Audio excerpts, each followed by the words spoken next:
can't even get him today. They said he's not been off the phone since 8 o'clock this morning because of this legislation. So we want to talk about that. And we're talking about specifically a situation that involves the rental market concerning vouchers. And that is how your situation is going to change, because now everyone, no matter who you are, no matter if it's owner occupied, no matter if it's 1 to 5 family, has to take a voucher. So long as there are certain requirements now. I mean, if the rent is $1,500 and the voucher is $1,000, nobody's saying that the landlord has to decrease the rent in order to take the $1,000. However,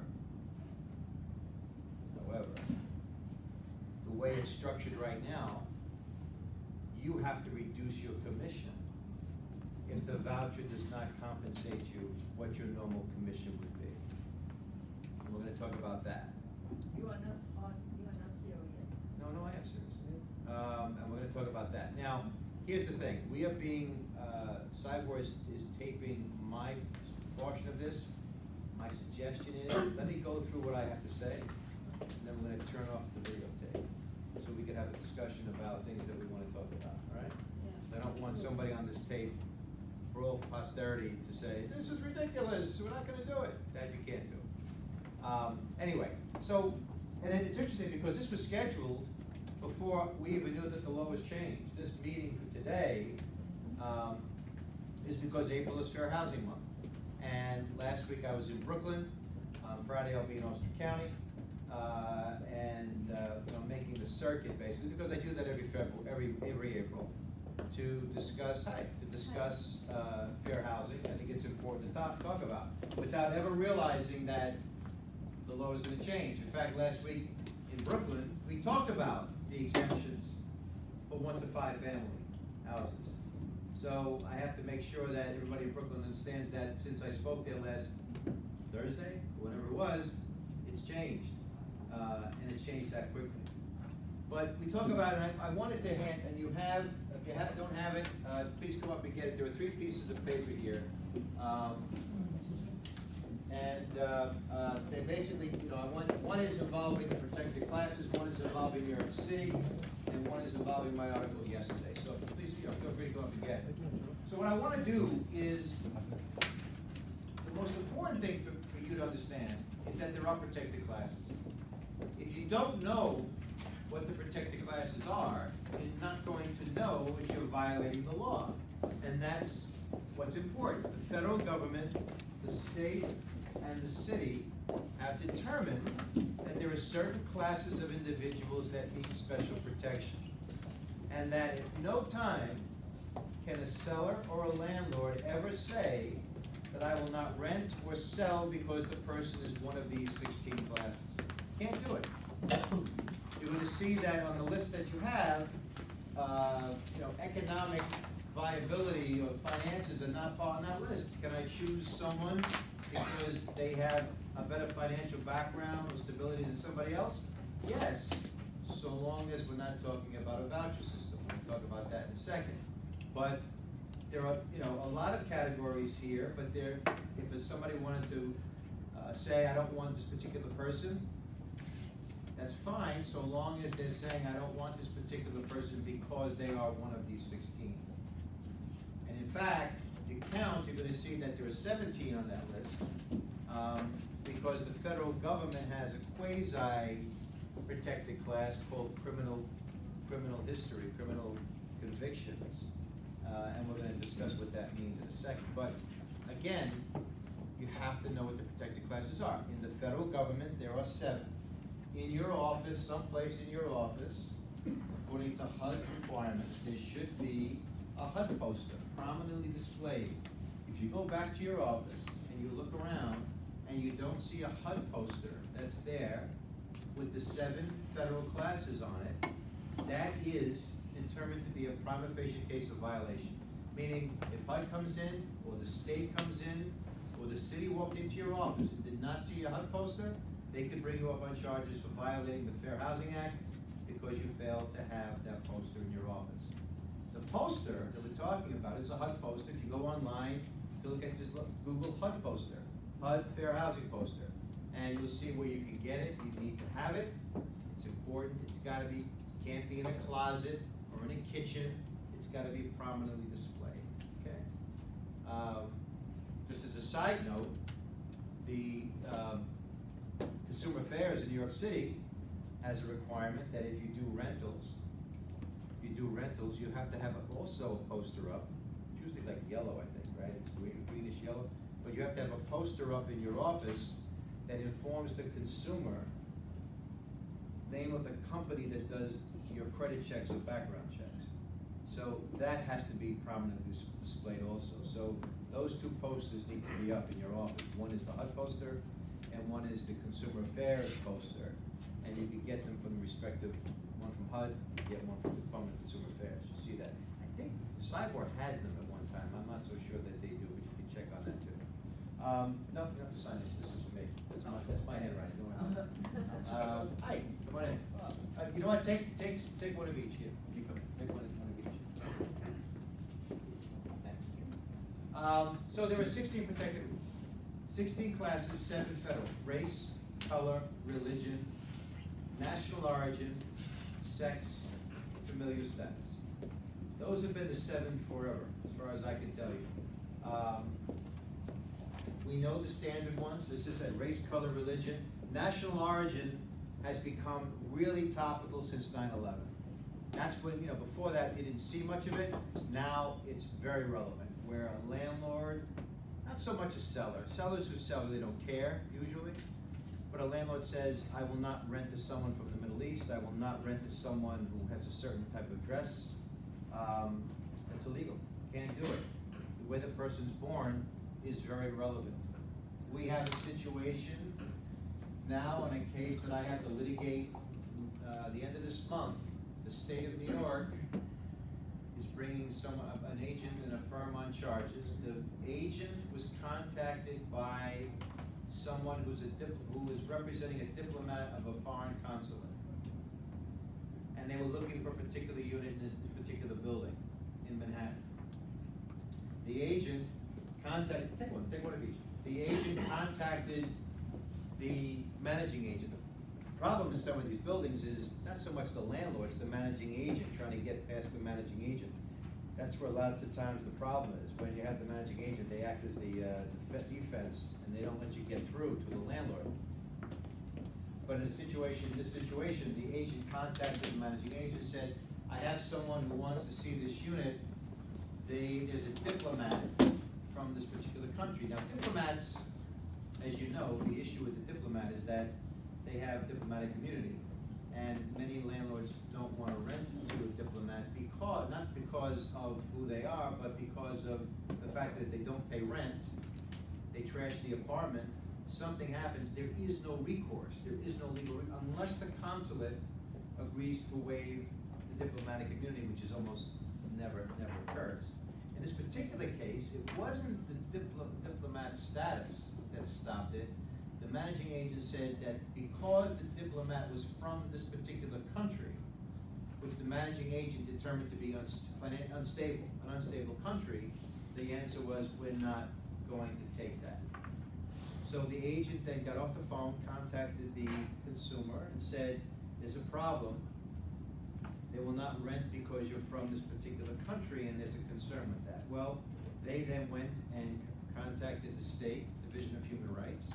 The State Division of Human Rights has prosecuted the agent, the brokerage firm, and not the managing agent, taking the position that there was discrimination.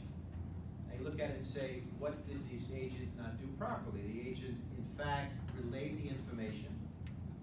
The agent did not rent the apartment.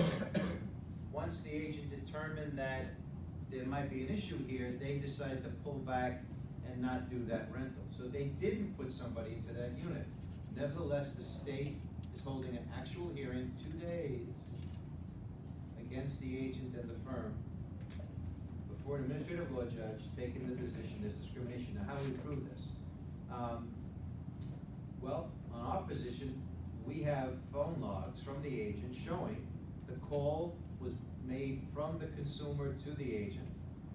The agent's phone log shows he then contacted the managing agent and then contacted back the consumer. So it's showing a line of credibility that in fact he did make the call. The state's taking the position it was the agent that made the decision, wasn't the managing agent. The New York State contacted the managing agent who denied ever speaking to the agent, who said, we never said that, and my position is, okay, what do you expect them to say? Yes, we did it. Nevertheless, you see that the call was made. So we have to go through a hearing now to make that determination. This is how simple it is to get embroiled in something that, even if you did something the right way, you took the right precautions. Now, I'm not saying this person will be found liable. My hope is that he's not, and the firm isn't. But we're gonna find out at the end of the month when we have to have an actual hearing on this. It's these types of cases. So you take national origin, race, color, religion, national origin, sex, male or female. Disability is a huge category. Somebody's disabled, the first thing you think of when you think of disability is what? When you think of somebody's disabled, what do you think of? Wheelchair is the first thing you think of. When in fact it's much more broader than that. It's visually impaired, the hearing impaired, it can be the mentally impaired. It has a lot of different subcategories attached to it, and that's all part of this disability issue. And then there's familial status, meaning children, women who are pregnant, who are going to have children. They're all protected under the federal guideline. Now, 3 years ago, HUD issued in April, in fact it was April, HUD issued a proclamation that they did a study, this major study, and HUD did a review found out that 1/3 of the adult population of the United States has some type of criminal record. 1/3 of the adult population. It's an amazing statistic. Now this encompasses a lot. I mean, you could have been 17 years old and had underage drinking. You could have been stealing a loaf of bread or something from a candy store. It involves all of that. So if you look at a landlord who then makes the decision, I will not rent, or it could be a seller, I will not rent or sell to someone with a criminal record, what you are effectively saying is that 1/3 of the US adult population can never rent or buy a home, which clearly is a disproportionate impact on one portion of society. So when HUD looks at this and says, is there an impact on a certain group of people in our country because of a particular requirement of a landlord or seller? And the answer is yes. If somebody says, as long as you have a criminal record, I will not rent to you or sell to you, that's improper. So the rule is you cannot say or work with a landlord or seller who says, if they have a criminal record, don't bring me to them. Don't bring them to me. That's improper. What you can have is a policy. A landlord would have a right to have a policy and say, I will not take somebody with a felony, who did an assault, who was a pedophile. You know, if there's a potential threat to public health or safety, then the landlord, and has that policy, the landlord could stand by it. HUD takes the position of a 7-year time frame, saying, if it's more than 7 years, take a look and see what it is. If it's within 7 years and you want to object to it, if you want to say my 7 years is my limit, you can do that. But if somebody was convicted of securities fraud 15 years ago, 10 years ago, does it mean that that person should never be able to rent or buy something because of that conviction? You know, you have to put things in proper perspective. New York State, by the way, if you wanted to get your license as a real estate agent, we deal a lot with this, where agents have a criminal record who try to apply. Or in between the time that they renew, they have a criminal record. New York State will automatically reject you. They'll reject your application, they'll reject your renewal. Because New York State's position is it will not take that responsibility. Once you are rejected, you can then appeal that decision. And it's up to an administrative law judge to make the decision. We've been successful, I've had a lot of those, where you come in with witnesses, with credibility, with references and so on, saying this person has been on a straight path. Since then, they have a certificate of relief from disability from the judge that issued the decision. So by showing all that, in many cases, the judge will say, this person can have a license.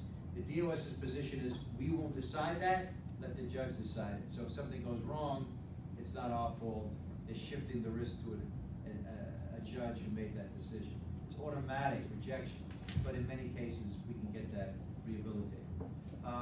So criminal record is not a protected class, but what it is the blanket prohibition is improper.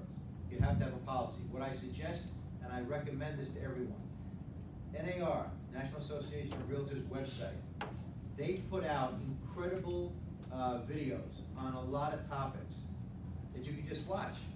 They have one on this criminal records, what you can and cannot do as a landlord, what type of policy you can put into place. The position is, when you're working with the landlord who says something like that, is to tell them, listen, we can't do that.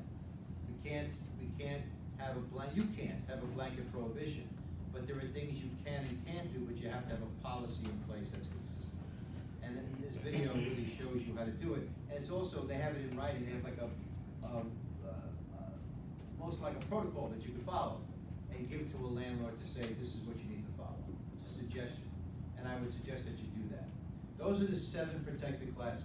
New York State, now if you look at your form, New York State, as of 5 days ago, had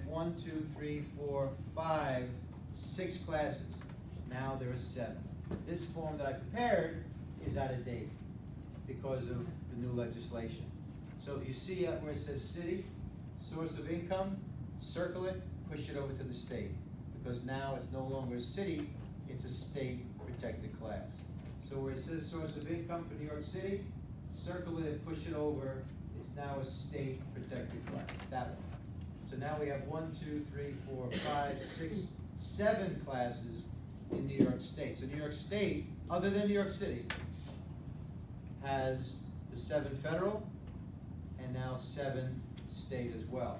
And it's age, marital status, sexual orientation, military status, domestic abuse victims, gender identity, and now source of income. 7 on the state level also. So if you're working upstate, let's say in Kingston, or Woodstock, the area that I represent, the boards up there, they have those 7, in addition to the 7 federal. So the criminal record for this? That's just part of that was part of the federal, where I said to you, it's not a protected class, but you cannot have a blanket prohibition stopping somebody because they have a criminal record. It's not a protected class, but I'm making you aware of what the rule is. So there's 7 federal. Now, domestic abuse victims and gender identity, what's interesting about it is that New York City usually takes the lead with this. New York City had sexual orientation for years. The state didn't. The state took it over. New York City took care of domestic abuse. They took it over. Gender identity, New York City took the lead with that. The state took it over. And now source of income, the state took it over as well. So many times, New York City takes the lead in protecting a particular class of people, and then New York State says, you know what, we should be doing the same thing. It should be statewide as well. So that's pushed over. Domestic abuse victims, this is a situation where, in many cases, you have, and again, it doesn't mean it's heterosexual male or female. It could be 2 men, it could be 2 women, it could be male or female partners who there's abuse one way or the other. You know, typically you think of male or female abuse, but it doesn't mean it could be the other way around. And in many cases where you have fighting that takes place, the police are called often to a particular house or a particular apartment, and eventually the landlord says, you know what, I want you out of here. I want you out. The problem is you're throwing the baby out with the bathwater, because the victim who's being abused by the other partner is the one that gets tossed out as well, who didn't do anything other than being a victim of abuse. So New York State now says, if you are the victim of abuse, you can't be tossed out just because you're the victim. If you're designated to be a domestic abuse victim, you cannot, and it's a certain classification that they have by going to court. They are protected. The landlord just simply can't throw them out because of the fact that they were not, because of the situation. So that's a protected class. Gender identity, that involves, as we know, it's become very big today regarding the transgender community, so that's protected as well. Now, New York City still has now 2 protected classes, 2 left, and that's lawful occupation and citizenship. I always say this, what is the #1 occupation in New York City that's discriminated against by most landlords? Don't understand why? And look at this face, give me seriously. The fact of the matter is, landlords don't like to rent to an attorney because an attorney would have the ability to challenge what the landlord's doing in court without having to pay for an attorney, and landlords don't like that. They like people who don't know the law, because if you don't know the law and are abusing the law, you will know that you're being abused. But that's discrimination. A landlord that says there's a nurse who works with AIDS children can't say, I don't want that person. The fact is, the fact that you have an occupation that's legal, you are protected in New York City. I guess you could say prostitutes and drug dealers are not protected because the occupation is not legal, at least not yet. So that's not lawful occupation. Citizenship, it's funny, I got a call this morning driving here from an agent, a broker in fact called me to say her agent is renting a co-op unit in Manhattan that allows rentals, and the owner of the co-op unit wants to know if the tenant is a United States citizen, because she's under the impression that the co-op will reject an applicant who does not have who is not a U.S. citizen. The answer my answer was, that is illegal. You cannot do that. The answer you get back is, how do you stop a co-op for knowing that a co-op is in fact discriminating? Well, we'll get to that in a second. How you know certain things is more difficult. But the actual law is, in New York City, you cannot require someone to be a citizen to rent or to buy property. Now, it doesn't mean that if they're here illegally. I'm not saying that. That's different. But if somebody is here legally, they have a green card, they're on a visa, as long as they're here legally, they have a right to rent or buy. They cannot be denied because they're not a citizen. Got that? So now those are the 2 classes that involve New York City. Now, that's it. Those are your 16 protected classes. And we know that that is something you have to know. If you go back to your office and ask any agent in the office, how many protected classes are there? You're gonna get 2, 6, 5, 8. There are 16 in New York City, 16. And if you don't know them, you're basically taking a gun and putting a bullet in the chamber and keep clicking this off, because you're going to make a mistake if you don't know that somebody's protected, and that's a problem. You can't do that. Sure. Did anybody leave their keys in the ladies' room? They brought them to us. Are they yours? Keys? Good job, thank you. So just keep that in mind, that this is something that every office should be doing, sitting down with the agents and going through what's a protected class, and how you guard against it. Now, let's talk about source of income. I think that's important because that's something that's affected us. I know it's a lot of noise out there.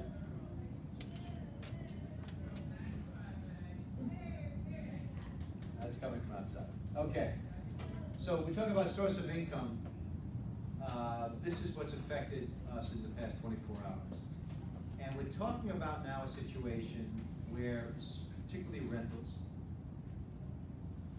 New York State has taken the position that you cannot deny someone because of the source of income. Source of income is not just vouchers. Source of income could be Social Security benefits. It could be a spouse who's divorced and she's getting maintenance payments from an ex-spouse. As long as the source of income is legal, the landlord must use that in determining whether the person is viable or not. Now, what happens with this, and where this gets to be a problem, is Well, the way that some agents try to get around it is to say, well, the landlord's requirement is a certain multiple, you have to have certain times the rent as far as income is concerned. And we have to do a credit check, and we have to do a background check. And the state's position, or which was the city's position on this, was that people who need assistance do not have good income usually, do not have good credit usually. So for a landlord to require someone who needs a source of income to have good income and good credit is basically directly opposite of what the law would require. So that every time the landlord would be allowed to discriminate by simply saying, you don't have good income, you don't have good credit, you don't have an assets, we're gonna reject you. New York State says, so long as there's a source of income, you cannot do any of those things anymore. So if somebody has a voucher that covers the rent, if my voucher is for $1,500 and the rent is for $1,495, the person's credit is irrelevant. The person's income is irrelevant because somebody else is paying the rent. Now you say, well, I did a background check and the person was evicted from the previous place where they live for non-payment. Well, if there was a non-payment eviction because they didn't have the money, now they have the money. So the fact that they were evicted for non-payment is not relevant if they have a voucher that covers the rent.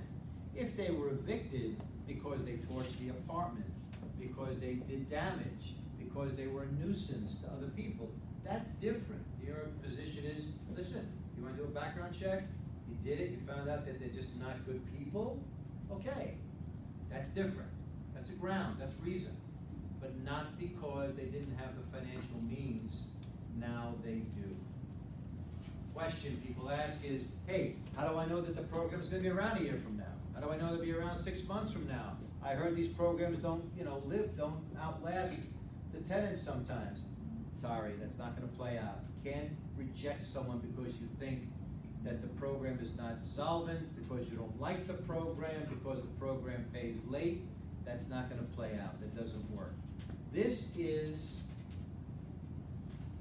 something where you have to say now, there's no way around it. If you try to find a system or way to beat it, it's gonna cost you money. I'm telling you, this is the scenario, this is the case, because I handle them all. Somebody walks into an office and says, somebody walks into your office on a Friday afternoon and says to the agent, I'd like to rent this apartment, I'd like to rent the apartment, but I have a voucher, is that gonna be a problem? This is what the agent says. I'll check with the landlord and get back to you on Monday. That was the sentence. I'll check with the landlord and get back to you on Monday. That cost the agent and the firm $65,000. $65,000 for that one sentence. Now you say, how can that be? It sounds egregious. Well, let's take a look at that. And the reason why I give this to you is because how you check to see if something makes sense is to fill in the blank. In this case, the person had a voucher, and the question was, I'll check with the landlord and get back to you on Monday. Let's change it. I'm from the Middle East. Is that a problem with the landlord? I'll check with the landlord and get back to you on Monday. Protected class. Can't do that. I'm somebody of color. I'll check with the landlord and get back to you on Monday and see if that's okay. You would never do that. It sounds stupid to say that to someone as an agent, knowing that's discrimination. And the state is simply saying, if it's a protected class, it's a protected class. Vouchers, color, religion, sexual orientation, put a category in. If it's on the list, it's protected, it will cost you money. Can't answer that. So when somebody calls and says, I have a voucher, do you take vouchers? Imagine if somebody said, I'm Italian, do you work with Italians? I am, Asian, do you work with Asians? I am Muslim, do you work with Muslim? Your answer would be exactly the same for everyone. It's against the law not to. In fact, what I say to all the agents, all the brokers, if you do rentals, or even if you do sales, if I were the broker or the manager in your office, my position was, if you're gonna work for me, you've gotta follow the script. I'm gonna give you a script. If you deviate from the script, I don't need your license. I can't take the risk. This is the script. You've gotta follow what's on the paper. And it's amazing to me how agents just can't do that. I got a call yesterday, a new client, he got nailed on a voucher, and his agent denies, the complaint. And in the complaint it says, quote, said this, quote, said that, quote, said this. Every case that involves a fair housing complaint, almost everyone, 99% of the time, involve tape recorded conversations. Because it's perfectly legal in New York State to tape record our conversation. I can't tape record somebody else's conversation on the phone, that's wiretapping. But if I walk into your office, or I'm talking to you on the telephone, me and you, I can tape record that conversation without telling you, and it's perfectly legal to do so. And vice Okay? versa, and vice versa. And vice versa. I can tape it, they can tape it. Now, the point is, these testers who come in, the state uses testers. The Fair Housing Justice Center, you could write that down, Fair Housing Justice Center, look them up, Google them. They are the preeminent company in New York that sends testers out to the community. Fair Housing Justice Center, FHJC, Fair Housing Justice Center. And you'll see the cases that they have. Probably see my name in there as well. And the fact of the matter is that they go after people. All of the testers have cards from the Actors Guild. They're actors that they train to go out and get you. And in this case, it's like shooting fish in a barrel. This is how simple it is. They walk into an office, and how they do it is exactly the same every time. They go into an office, they meet with the agent, they say, I'm looking for a rental, around $1,500. This is the area I'm looking for. Do you have an apartment that would accommodate that? Yeah, we've got plenty of places. And I've called him in advance. What's your first name? Ken. I called Ken in advance. It's tape recorded. I called. Ken, I'm Al Fazio. I'm looking for an apartment. I see you have apartments listed. Do you have? Sure, we've got plenty, Ken says. And I said, can we meet maybe tomorrow? Can you put some time aside? Absolutely. He's excited to do it. I go in. You see before the tester walks in, you hear the conversation. This is Al Fazio. It's 1:45 p.m. on April 17th, and I'm going to Ken's office, and I'm walking in now. We had a conversation, and he walks in. You hear, hey, how you doing? How are you doing? How's the family? Oh, great. And he says, I've got 7 places we're going to look at today. Takes me around. And I say, I'll take a look at it. They're all within my price range. One of two things happens after that. Scenario number 1, I call him back later that afternoon and say, Ken, it's Al Fazio, thanks for taking me around today. I found something I like, but that place on Richmond Terrace that you have advertised, it's perfect for my brother. The only issue is he's got a voucher. Is that a problem? Now, we knew as of this morning it was available. And then we hear the difference. Well, I'm not so sure. I've got to check and see if it's been rented. I'm not sure what the landlord's position is. Sometimes you hear on the tape, the landlord won't take it, doesn't take vouchers. We've had agents that say, I have no problem with people who have vouchers. Some of my best friends have vouchers. But the landlord, I have to check with the landlord and get back to you on that, or the landlord won't accept it. All of that is a problem. All of that's a problem. And then I said, well, can you check and get back to me? Then the next day, tester number 2 comes to Ken and says, or he'll tell me, Ken says on the tape, I found out the apartment's been rented.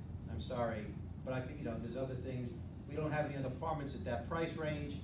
They've all been rented? Yeah, pretty much. They're all gone now because the rental market's hot. But if you'd like something else, just give me a call. Tomorrow, tester number 2 comes in and he shows me the same exact apartments. It's all on tape. you're dead.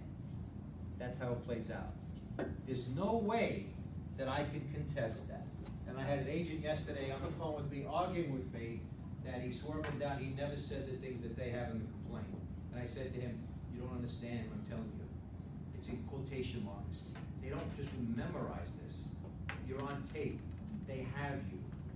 It's not a question of whether you're guilty, it's a question of how much you're going to pay now because you're guilty. That's what you're gonna retain me for. You're gonna retain me to defend you on a trial. The average cost to defend yourself in a fair housing lawsuit is between $100,000 to $150,000 a day. All of my clients can't afford to pay because of the time it's gonna take to do that. It's too expensive. The point is now, and in these cases, what we say is, it's not a question of defending you, it's a question of saying, what do we have to pay to get out of it? What can we pay to get out of it? Sometimes it's as easy as calling the state or the city and saying, my client made a mistake. Is this person still, sometimes it's an actual, not just a tester, but an actual person who came in, and then the tester went out. Does the complainant have a place yet? If not, we will find a place for them, no charge. We'll find them a place. Sometimes they just want to put somebody in this, they want to place a tenant, and then sometimes we can get around it. Sometimes it's just taking too long, and now, we'll say, we'll put anybody else in you want. Give us somebody else, give us 5 people, we'll take them. Whatever it may be, we want to help people, we want to make amends. How can we make amends? And we try to do that. Sometimes it doesn't work, sometimes they want money.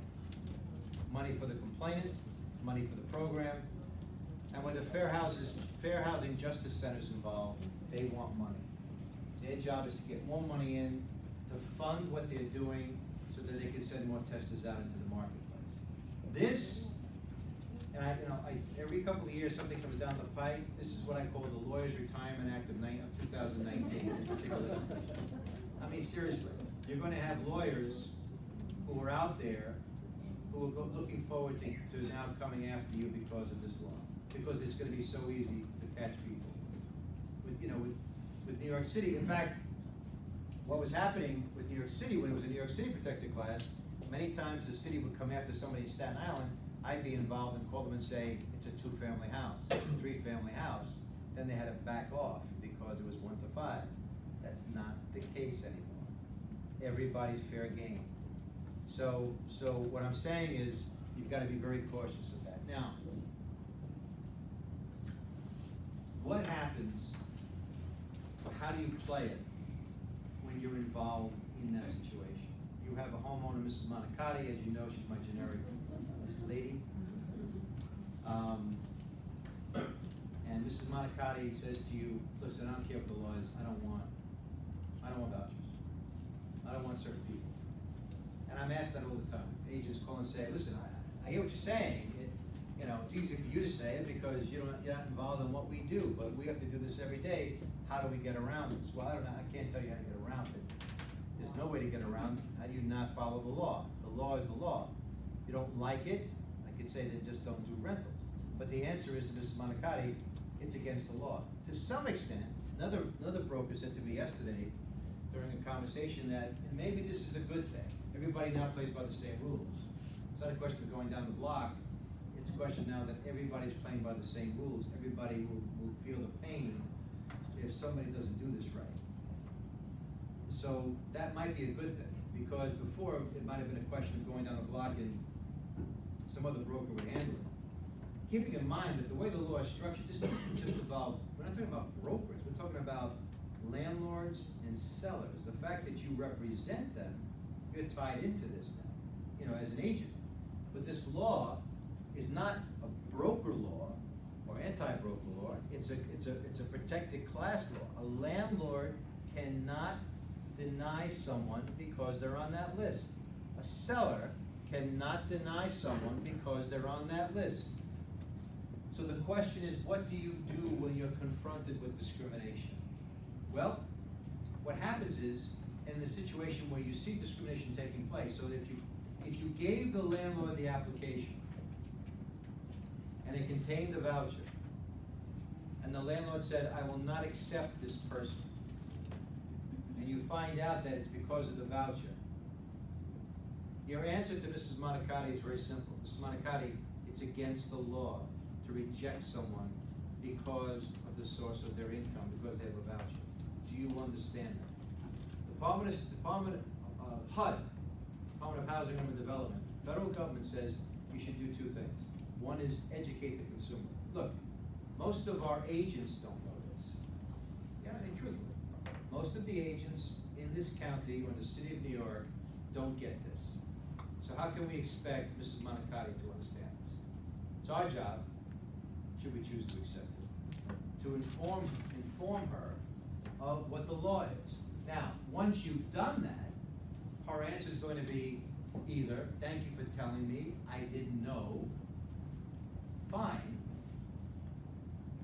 But more than likely, her answer is going to be, I don't care what the law is, it's my house, or Mrs. Monicati might say, it's my house, I can do with it as I want to, I don't want a voucher.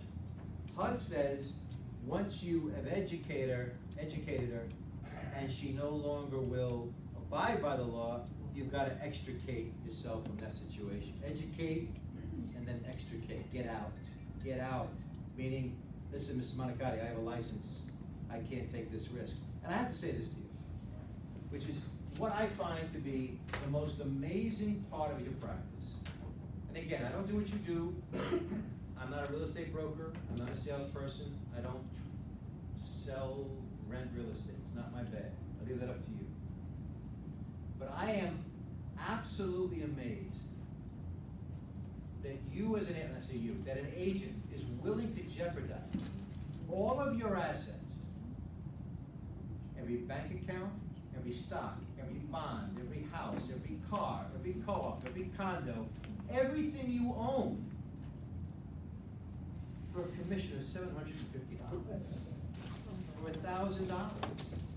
It is mind-boggling to me that you take that risk. You told me, you know what, I'm getting $2 million and I'm gonna go to South America if I screw up. Okay, you know what, take a shot. You wanna take a shot, you do it. Because for the amount of money you're getting on a rental, now, I don't know what that is, but I have to imagine that whatever you get, you gotta split it with the broker and you know, what's the number we're talking about? You're gonna jeopardize 2 to 3 years of your emotional well-being and $100,000 in legal fees, or $50,000 in legal fees, or $75,000 in fines for $750, $1,000? I mean, even in Manhattan, they get a $10,000 fee. For $5,000? Is this worth it? I don't get it. Are agents that desperate that they're willing to take this risk? Yes. I guess that's the answer, because to me, it's shocking. When you look at it and say, how do you balance the equities on this? So that, you know, when discrimination takes place, now, I'll say this. One of the things that HUD will say, that when you're in the middle of discrimination, we've had situations with people who have been right there. We've had sales where somebody walks into a house with a particular person who might be, let's say, Muslim, or from the Middle East. They walk in, and owner says, I don't want them in my house. Get them out. Get out of my house. I don't want you, and I don't want you in my house. Now, if you are faced with that for the first time, and you've never had to react to that, and you're not sure how to react to that, shame on you. Because you've been doing this long enough that you should be prepared for this. Because this is how people operate today. There are no boundaries anymore, okay? And the point is, are you gonna take what risk? Because the minute that Mrs. Monicati says to you and to the person you're bringing in, I don't want you here because I don't want them and people like them in my house. She just said to you, I am jeopardizing everything you own because of me. And at that point, if it were me, I'd be saying, what the hell are you saying? Have you lost your mind? At this point, all bets are off. This is not a lovey-dovey, kissy situation. It's, you've lost your mind. It's illegal, you can't do that. I'd say it loud because the person I'm bringing in, she might have a tape recorder. She's got the phone, you know? This is I tell you, 10 years ago, we didn't have to deal with this. Today, this is what you deal with every time. This is your weapon of mass destruction. It is the destruction of you as a professional. Because the person can hit a button and they're tape recording it. Or you're seeing they're videotaping it. And it's a problem. So now, if that's the case, my position is, if you're doing that, I'm gonna make sure on that tape you hear me. You know, it's against the law. You can't do this. If this is the way you feel, we can no longer represent you. Now, I say that easily. My question to you as an agent or to you as a broker, are you as an agent, or if you're a broker, have you given the agent, does your agent have the authority to terminate the agency relationship with someone right there on the spot? Now, I'm not saying the answer is yes. Many brokers tell me, we don't know. The broker says to me, if that happens, they need to talk to me. Talk to the manager or broker, report it. Because then I want to contact that person and say, I heard this took place, I need to discuss this with you, you're jeopardizing our firm, is this the way you feel? I need to confirm that. I mean, some agents, you know, we understand people with personalities, what it may be, and things get lost in translation. So some brokers or managers will take the position, you gotta bring it back. Others say, if the agent sees it, I want it dealt with immediately, I want it terminated immediately, I don't want there to be any question about that. My point to you is, what is your office policy? Do you have one? If you don't, you should. It needs to be discussed. So that if this takes place, now you have a situation where that the person is going to terminate the relationship right there and then turn to the person you're with and say, listen, I have nothing to do with this. We're not going to represent this person. You understand that I took you here, that I was ready to move forward with it. I was not part of this. And then go back and report it to your manager and broker. And the manager and broker, more than likely what should happen is a letter should be sent to that person saying, I understand that this took place. If you think you've been the subject of discrimination, here's where you can report it. The City Commission on Human Rights, the State Division of Human Rights, or HUD. You're sending that to the tenant? Sending it to the person that right in front of you, yeah, to the tenant. Okay? And indicate to them, this is where you can go. Let them do it. It's not up to you. I mean, some people might say you should contact and you should report them. My position is send a letter. What more can you possibly do? Now, it doesn't mean that you're not going to be sued. It doesn't mean they're still not going to come after you. But I got to tell you something.